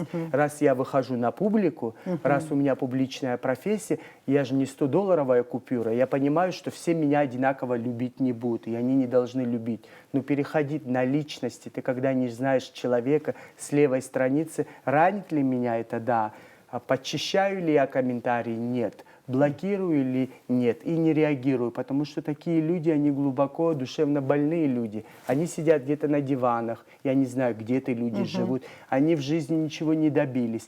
Если я буду реагировать на каждую, где у меня 200 с лишним тысяч подписчиков в Инстаграме, на каждого человека, который нездоровый, с психикой, буду это подчищать. Все равно вы об этом говорите, правда? Ну, мне больно, конечно, потому что я никогда, я не считаю нужным встать, допустим, дать оценку Абхазскому государственному телевидению. Не в письменном виде, я не считаю нужным дать какой-то певице абхазской оценку. Она в этом не нуждается. И негативный комментарий писать тоже. Я никогда не пишу. Кстати говоря, недавно я где-то встретила фрагментик выступления шамана на каком-то концерте. Я не знаю, это его сольный, не сольный и так далее, где он прямо вот обращался к хейтерам своим и отвечал. Видно, что его очень хорошо кусают, судя по тому, что он говорил. Кстати, его тоже за образ. Да. Ну, я с огромным уважением к шаману отношусь. Ну, воспевать про Россию в кожаных штанах облегающих, это немножко, ну, не... Он потрясающий талантливый человек. Сейчас про меня тоже скажет. Сам сидит такой длинноволосый, и тут рассуждает про шамана. Ну, ты когда поешь «Моя Россия», ну, тогда вот это должен быть какой-то подобающий, наверное, немножко... Ну, это шоу-бизнес. Вот мы опять возвращаемся. Каждого артиста ранит. Это, они могут вам не говорить, Ирина Шотовна, любого публичного человека неконструктивный комментарий, неправдоподобный комментарий всех ранит. Я пришел, так называется ваша программа. Пришел в каком смысле? Пообщаться со своим зрителем, к какой-то вершине, к мечте. Я хочу понять. Как интересно. Да. Я шоумен, телеведущий, не вокалист. И пришел куда? Я с России приехал и пришел к себе, на родину. К себе. Да. Хотите вы спросить, я человек достойный ответ. Это программа для Абхазии? Да, конечно. Да. Где я сейчас вам все расскажу. Вы хотите, чтобы я вам честно ответил? Я к вам с уважением, я редко даю интервью и буду честно вам говорить. Хочу ли я привлечь внимание? Да. Это название, если бы я сделал бы такую афишу «Ливан Тодуа концерт», такое делают. Ну, мимо прошли бы. Зато даже те, кто не пришел, я пришел, это вызвало резонанс. Я даже знаю, до уровня кабинета министров обсуждалось, в хорошем смысле. Вот. С чем же он пришел? Я пришел к себе с музыкальной программой. Это музыкальное шоу.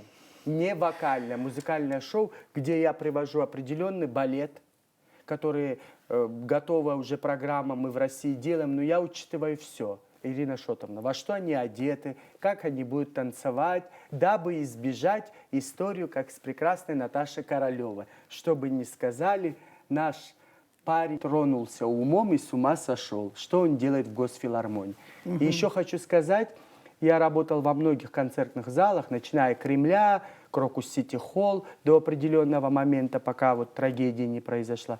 Абхазская государственная филармония – это мой самый любимый концертный зал. И я на следующий год тоже приду к своему народу с новой программой, с доброй программой. И на следующий год я тоже его попытаюсь сделать в минус себе, еще раз возвращаясь. Я там денег не зарабатываю, я еще по сегодняшний день какие-то финансовые затраты закрываю. Это не дешевый проект, почти около 2 миллионов он обходится, но зато все проданные деньги с этого концерта я отдаю на благотворительность. Спасибо. В вашей сфере связи имеют большое значение. Можете похвастать серьезными подвязками или все же их не хватает? Нет, могу, но я имен, фамилий не буду говорить. Хорошо, не называйте. И в России, и здесь, конечно, Да, любой да. публичный человек, наша сфера, вы же понимаете, я не всегда все показываю. В России я могу работать на закрытых мероприятиях, где, допустим, такие высокие лица, которые много чего решают в России. Точно так же и здесь. Ну, для меня это никогда не было целью ходить и хвастаться, вы знаете. Я наоборот, я пытаюсь с этими людьми всегда иметь какую-то субординацию и уважение, потому что я артист, это либо политические деятели, либо это главы, депутаты. И я знаю всегда себе место. Не перегибая, будучи шоуменом, никогда из себя политика не изображаю.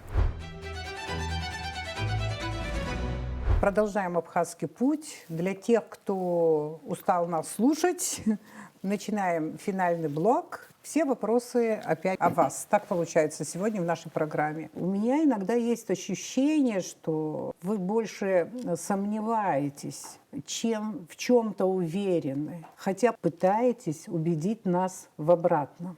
Разве нет? Сомнения вы имеете в виду в том, что я делаю? Нет, сомнений вообще. Вот по жизни, по всему. Есть же люди, которые вот, на самом деле уверены.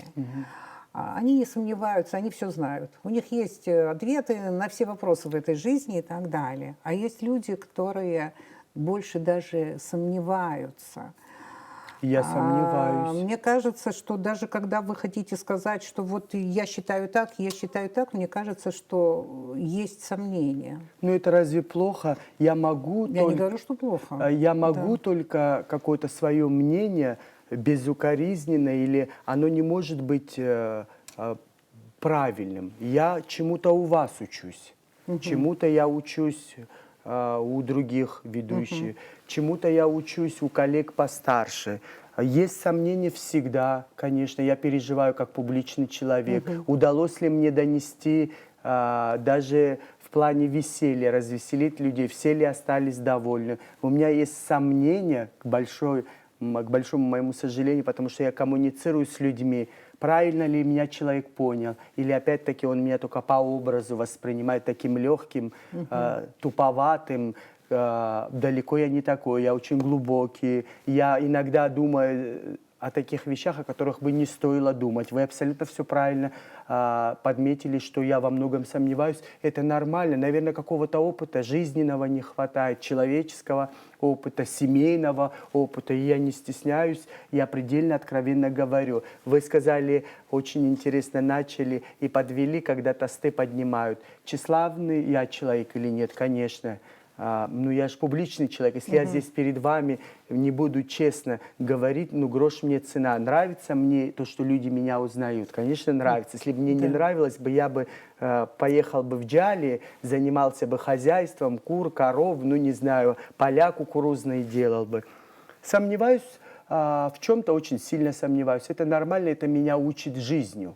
Учит профессии. Если я буду сидеть и думать, что я самый правильный, и все, что я делаю, это правильно, и чужого мнения мне не нужно, профессионального, то это, ну, это тогда все, значит, у меня что-то с моей психикой или ну, что-то, значит, я не так делаю.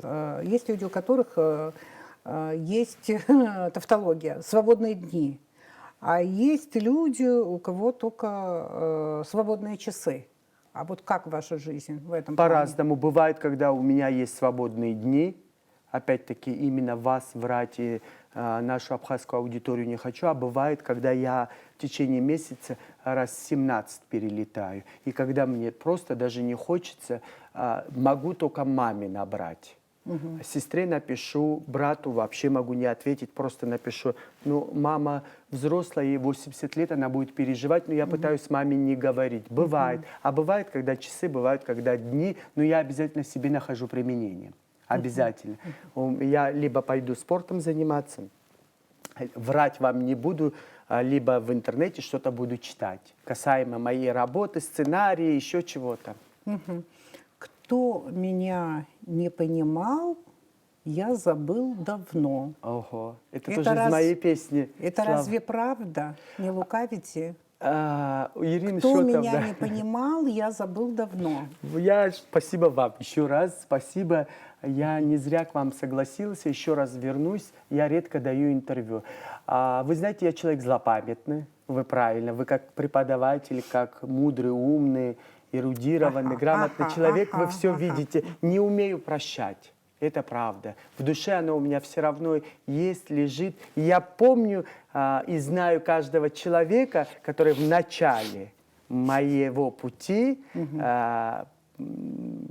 ну, задевали меня сильно. Это люди сейчас пытаются, либо их жены, дети, сказать: ой, Ливан, какой ты прекрасный, мы там с тобой пофотографируемся, мы бы хотели тебя на свадьбу пригласить. Я улыбнусь, но я помню все, но и сделаю так, чтобы я с этими людьми не пересекался. Прощать не умею. Злопамятный? Да, злопамятный, потому что я сам людям зла не делаю, ни из-под тишка, ни в открытую. Если я невзначай обидел человека, я могу прийти и сказать: Ирина Шотовна, простите меня, был неправ.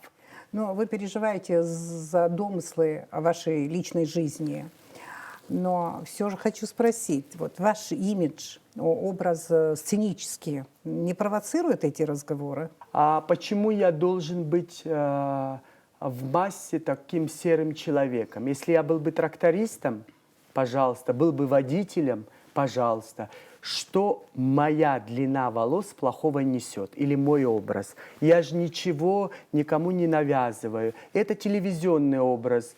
За 18 лет, я хочу вам признаться, я заложник своей внешности. Вдруг, если я кардинально... Я помню, когда Саша Шоу появился у нас, за эту его серьгу сколько было разговоров. Но потом закончилось. Слава Богу, у меня такого никогда ничего не было. Я никогда в жизни... Я, во-первых, седой. Вы вот сблизи. У меня линз нет, зубы мои. Но я не считаю, что я должен из-за народной молвы прогибаться и на лысо подстричься или поменять. Настанет такой момент, моя душа пожелает, что я пойму, что эта длина волос мне надоела. Я могу их под машинку и под ноль. Мне легко и просто сделать. Но когда тебя народ пытается сподвигнуть тому, что тебе не ближе, не буду менять, пока это мое сердце не Но на сцене у вас такой образ, там брюки, они такие зауженные и укороченные, можно сказать, на босу ногу, туфли, не та длина брюк, это точно, скажем, да, которая обычно принята. Но сегодня вы пришли сюда, в нашу студию, А в нормальных брюках, с нашей точки зрения, нормальные, вот, и носки, наверное, даже до колен. Да. Это давление режиссера нашего, или как это произошло? Или вы Нет, сами решили, что так надо пойти? Это не давление режиссера, это уважение к абхазскому государственному телевидению, это уважение к моему народу. Я же сегодня не на сцене, не воспеваю, отдаю председателю абхазскому Вообще, государственному. я хочу зрителям сказать, что вне работы, вот я видела несколько раз вас, вы абсолютно другой человек. Ну, да, да. А Спасибо. кепка это вообще, да. И поэтому можно спросить, откуда этот стиль, вот, который вот вы сейчас Транслирую. да, транслируете? Смотрите, Да. никогда в жизни Ирина Шотовна предлагали мне разные обложки. Обложки никогда не снимался неподобающие. Я считаю, что мой образ – это такой образ шоу-бизнеса, который я транслирую на сцене. Ну, не нравится, в том числе, может быть, и вам, как и моей маме не нравится, что я на босую ногу одеваю лоферы. Простите, пожалуйста, я у вас один, у вас так люди ходят в Абхазии. Сейчас скажут, это я такую моду привнес в Абхазию. Нет, не я. Длинноволосые мальчики, ребята ходят, я не... Просто на них не обращают внимания, они не публичные. А я, понятно, как узнаваемый публичный человек. Ну, я думаю, что в какой-то момент я это поменяю. В повседневной жизни спортивки, носки до колен, вот. И мне, если вы думаете, что я вот в таком образе всегда существую, то нет, конечно. Порой мне так лень голову мыть, ходить как парню. И говорю иногда, признаюсь вам, сейчас как возьму и под ноль, под машинку свои патлы сбрею. Как часто вы бываете в хорошем настроении? Вообще, вот вы знаете, хорошо, я знал, что к вам мне нужно прийти. Я в жизни, бурлеск – это на сцене. В жизни я очень грустный человек. Да. Я вам признаюсь. В жизни я очень грустный. Я часто задумываюсь о маме, потому что мама уже довольно-таки взрослый человек, и возраст такой. Я часто задумываюсь о брате, о сестре, о близких людях. Если убрать меня со сцены, убрать меня с телеэкранов, я чаще грустный человек. Знаете, почему я сказала, чтобы вы знали для себя? Есть такой психотип, который называется гипертимный. Это человек, это самый счастливый тип личности, скажем вот так вот. Человек, который всегда находится в хорошем настроении. Кстати говоря, именно гипертимный психотип чаще всего становится успешным. И я задумалась над этим, да, потому что в хорошем настроении я лично тоже не так часто, наверное, бываю. Не так часто, да. Ну, на сцене никогда не покажу. Стоит, вот мне скажут мотор, камера или выход к сцене, я только буду нести добро, позитив. А большую часть жизни я грустный человек. Бурлеска нет. Но это, наверное, нормально. Это вот крайне последние 10 лет. Я когда какого-то опыта жизненного набрался, я понимаю, что не все, что блестит, это золото и бриллиант. Не все люди, которые мне улыбаются, они искренне ко мне относятся. На данном этапе, если вы меня спросите, бывает, могу по 3-4 дня грустить. Грустить это не значит, что я себя жалею, а просто грущу по своему отцу, может быть, который не увидел меня и мое становление. Грущу то, что я в Москве живу, и маму редко вижу, по телефону разговариваем. Она очень по мне скучает. Ей 80 лет, а я младший сын. Ну, многие нюансы. Но на сцене всегда обещаю и всегда, мне кажется... Транслируете позитив. Вот, абсолютно верно. Меня уже не изменить, поете вы. Мы все меняемся. Разве не так? Но сейчас я даже не о философии жизни, абсолютно. С философской точки зрения понятно, что с возрастом, с каждым годом и так далее человек не может не меняться, он меняется по многим параметрам. Но я подвожу этот вопрос к тому, что мы говорили чуть выше. Сможете поменять имидж? Это тоже... Постричься, побриться, исключить экстравагантность в одежде. Или наоборот, перекраситься типа Киркорова. Нет. Вот это вы сможете? Нет, никогда в жизни. Я считаю, любой мужчина, независимо от профессии, краситься я никогда не буду. Еще раз говорю, я седой уже. Какой-то определенный момент наступит, ну я же не знаю, вдруг мне Ирина Шотовна-Агрба завтра наберет и скажет: у меня большой телевизионный проект «Ливан». Мы тебя там в течение 10 дней, ты будешь вести, ну, у меня условия, ты должен на лысо подстричься и убрать бороду. Но это что же творческий процесс? Я, конечно, не упрусь в стену и не скажу: нет, я не буду этого делать.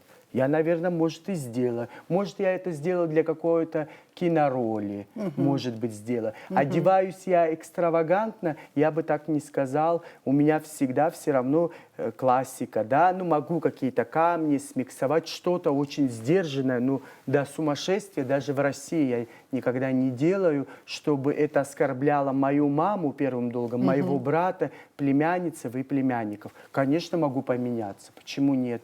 Я же человек, который... Вы мне спросили, что значит услышать, который умеет услышать. Значит, если мне это говорит 1, 2, 3 человека конструктивно, такие люди, как вы, которые имеют к телевидению отношение, к кино, еще к чему-то, и скажут: надо поменяться, почему нет, я поменяюсь. У каждого времени свой идеал мужчины. Вот я из истории знаю, что был однажды идеал воина, а потом идеал мученика. Это связано уже с появлением христианства и так дальше. Я даже помню, когда мы были еще маленькими, я имею в виду себя, даже образ Кяхве Хаджирата был каким популярным, притягательным. И я помню, многим мальчикам по рождению давали имя Хаджарат. Сейчас редко вообще такое происходит, и поэтому есть что сказать, какие сейчас идеалы вообще. Один идеал, много идеалов. Что сейчас идеал вообще? Кого ценят? Вот, знаешь, какого мужчину вот ценят больше, вот скажем, да? Или же это уже немножко размыто, и идеалов может быть несколько? Ну, в любом случае, мужчина при любой профессии должен оставаться мужчиной. Его начало мужское, оно должно быть. Вот, ну, это касается и меня, как артиста, как ведущего, телеведущего, как хотите. Превращаться, да простит меня поп-король российской эстрады Филиппа Киркорова тоже не хочу, хотя меня как-то почему-то сравнивают. Вы он это блондина перекрасился, как Нет, он я, блондин конечно, сейчас. Мне не нравится. Никогда бы в такую тропу не вступил, потому что я все равно абхаз. И да, у меня есть предел, ну, за который я могу заходить, ну, а потом могут назад не пустить. Для этого я всегда выбираю такую середину. Какой идеал мужчин сейчас непонятно, потому что нам интернет разное транслирует. Это на этот вопрос, наверное, больше бы девушки, девочки ответили. Кто-то любит такого брутального, как Никита Борисовича Джигурду, который с таким голосом. Кто-то, наверное, любит такого, как я, интеллигентного.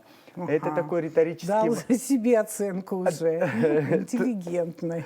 Ну, мне кажется, я интеллигентный в хорошем смысле этого слова, в плане, потому что... Хорошо. Вы сказали, что очень важно мужское начало. Вот этот интеллигентный, который все-таки считает, что мужское начало очень важно, может подраться за что-то? Конечно. И за что может подраться? Что значит я, что за себя не смогу постоять? Естественно, могу подраться за свою честь, за честь своей семьи, за честь своей родины. Еще раз говорю, пусть это пафосно будет звучать. Вы знаете, крайнее время, это очень некрасиво, я никогда не забуду, с нашего аэропорта улетал, и там команда футболистов наших. Они подошли сфотографироваться. А у меня было что-то плохое настроение. Я отказался. Я сказал нет. У меня потом душа болела. Во-первых, я был в кепке, что-то жевал, ел. Конечно, могу. Вы, если думаете, что мой образ такого, извиняюсь, слащавого, парня. Нет, я в жизни... ничего не говорила, я он сам себя назвал слащавым парнем. Я в жизни абсолютно совсем другой. И мне... Но то, что другое, я вроде бы уже знаю. Да, и я могу за себя постоять, и за себя, и за свою семью, и за свою подругу тоже. Мы очень часто, кстати, с осуждением говорим о неблагодарных людях. Бывает в природе таких людей много, и фактов бывает много, но я сейчас хочу сказать о благодарных людях. О благодарных мы особенно не говорим. Вы, на мой взгляд, очень благодарный человек, вы умеете быть благодарным, вы такой. Откуда это качество? Мама и папа говорили мне так, еще раз говорю, уже с уст взрослого парня, может, это как-то особо неправильно звучит. Надо к людям относиться так, как бы хотелось, чтобы к тебе относились. Я опять назад уйду. Было время, когда передо мной Абхазское государственное телевидение дверь закрывали. Вы одна из немногих, которые по-человечески поддерживают мои проекты, именно в трансляции. Почему я не должен вас благодарить, Ирину Шотовну Агарба, которая меня поддерживает? Поддерживает, я имею в виду именно в проектах. Не только меня. Вот да, вы в отношении многих людей, я знаю, да, я бы точно так же хотела вот позиционируете таким образом. Сказать огромное спасибо вашему режиссеру Абхазского государственного телевидения, который больше 45 лет работает, Бигвава Заира Михайловна. Потрясающий. Спасибо, принимаем благодарность. Да, потрясающий Спасибо. режиссер. А почему я не должен быть благодарным? Я бы сам никогда не состоялся. Я это вам говорил со сцены Абхазского государственного, с Абхазской государственной филармонии. Я вам сказал, каждый артист, каждый публичный человек должен быть услышан. Мне достаточно эфирного времени, мне достаточно моей публичности. Но вы меня поймите правильно, я бы хотел быть ближе к своему народу. Почему меня не должно Абхазское государственное телевидение показывать? Вы же это делаете. Сара яхас хату таачара саму. Усомина с хучка сара с хатуйну саму пяхва. Пхазысын хут илкау. Аха. Абри сара стаача сабюйна стаача. Изакузала кебас акрыдасцар. Убри зигреха сара агурхара зана. Гот убрехам писарц тахуб. Штаачарюйну ачимчира. Ферафизы цакыс яму. Ехинзайго, ехинзосхару. Сара кытала хараджал хатуб.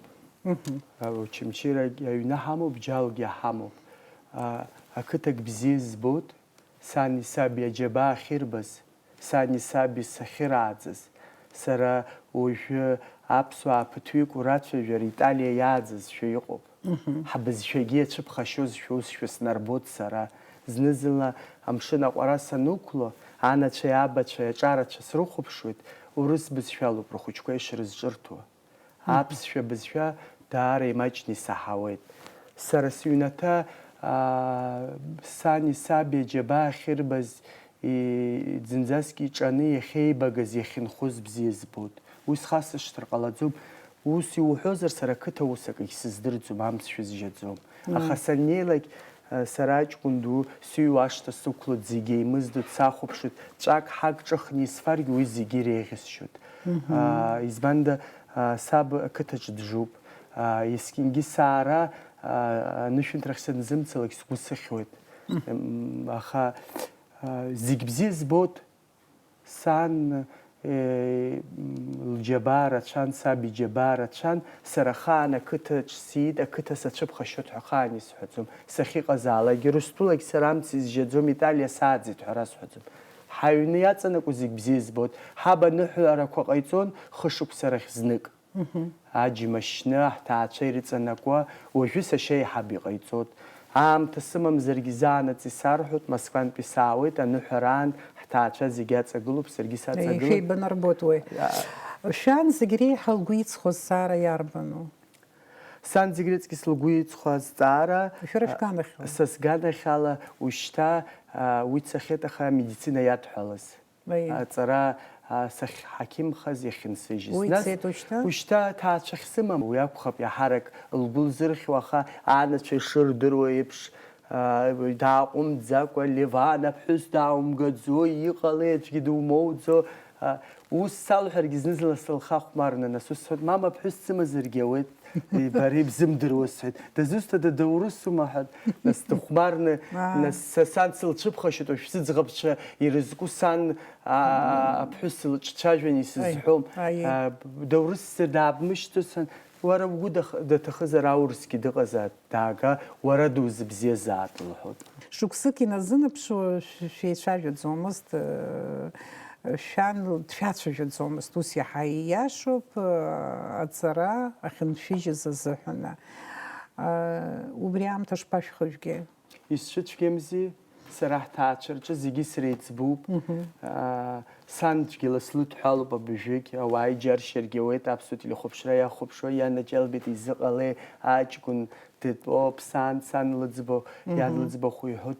Сгәы снархьуан, ҭел сылзасыргьы ишьҭылхуамызт, акы лзанысҵаргьы дсацәажәаӡомызт.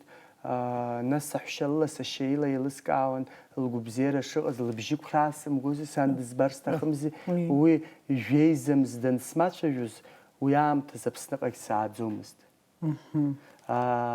Жәеизамз нҵәанахыс сара илзанысҵеит, мама срыцҳами, ауаҩ ишьра ҟасҵама, иҟалеи, бсаацәажәа ҳәа смс-қәақәа лзызыҩуан, нас усҟантәи аамҭа, уажәшьҭа ателефонқәа аҟан. Убысҟан лгәы лсырхьзаргьы ауеит иӷәӷәаны, уажәшьҭа ларгьы лхашҭып ҳәа сгәы иаанагоит, саргьы схашҭып, уажәшьҭа санышәаҳәома, концертқәа нсымоума, акы нымҩаԥызгома, аԥсуа телехәаԥшра санадырбома, гәык-ԥсык ала дахәаԥшуеит.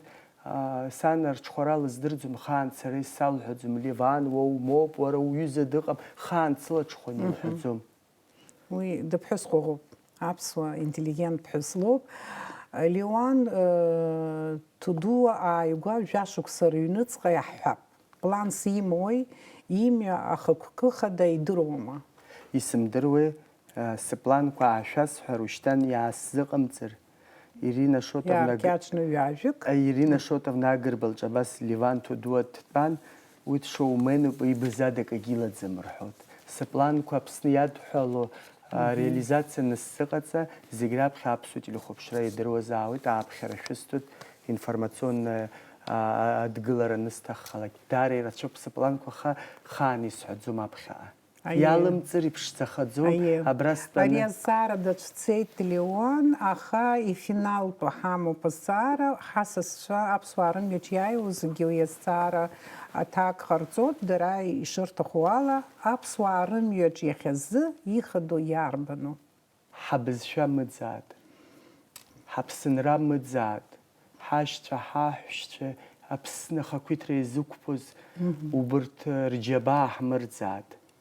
Ҳаԥсынра шәҭлааит, ахәыҷқәа рыччабжь ықәыҩлааит, Аԥсны иазҳаат, иаалаат аурысцәа аԥсшьара. Ҳара ҳаԥсны убысҟак иԥшӡоуп, ибеиоуп. Иааилакгьы хаан имаац Аԥсны данааи бзиа ибоит, игәы иҭыҵуам, ихгьы иҭыҵуам ҳәа сгәы иаанагоит. Са сзыҳәан ҳажәлар аҭынчразаат Аԥсынра. Ҭабуп уажәшьҭа исзынхаз ахыркәшара мацароуп. Спасибо вам за безгранично интересный разговор. Я хочу Абхазскому государственному телевидению пожелать, весь наш абхазский народ призывать, смотрите наше Абхазское государственное телевидение. Спасибо вам, процветания. Пусть у вас будут интересные герои, интересные проекты. Мы живем в эпоху тотального самовыражения. Один выбирает жить мечтой и верит в досягаемость своих целей. Другой – стабильный фундамент под ногами. У меня на этом все. Каждый понедельник на Абхазском телевидении после 21 часа смотрите программу «Абхазский путь».